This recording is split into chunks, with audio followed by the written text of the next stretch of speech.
শীতলক্ষ্যা নদীর জল মানে কুচকুচে কালো, যেটা আমি কখনো দেখিনি। আমরা আজকে এসেছি শীতলক্ষ্যা সেতুতে।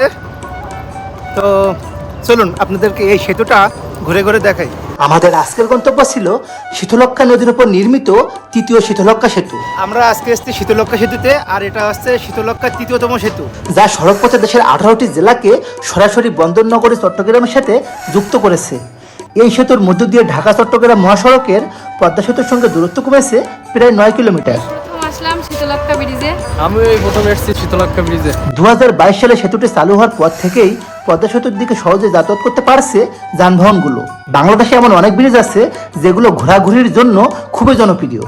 শীতলক্ষ্যা ব্রিজ এত উঁচু যে আমার নিজেরই মনে হচ্ছে যে আমি 10তলা বিল্ডিং এর উপরে দাঁড়িয়ে আছি।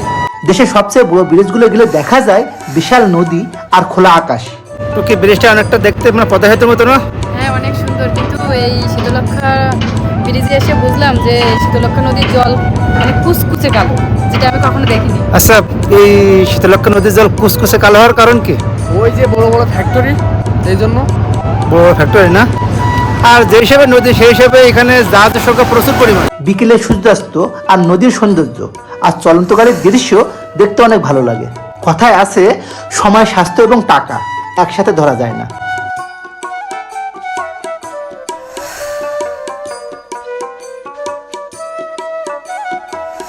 আমরা যেখানটা আছি এটা হচ্ছে শীতলক্ষ্যার তৃতীয়তম সেতু। আপনারা যদি কেউ জেনে থাকেন যে এই তৃতীয়তম সেতুটার নামকরণ কি করা হয়েছে, তো অবশ্যই কমেন্ট বক্সে জানাতে পারেন।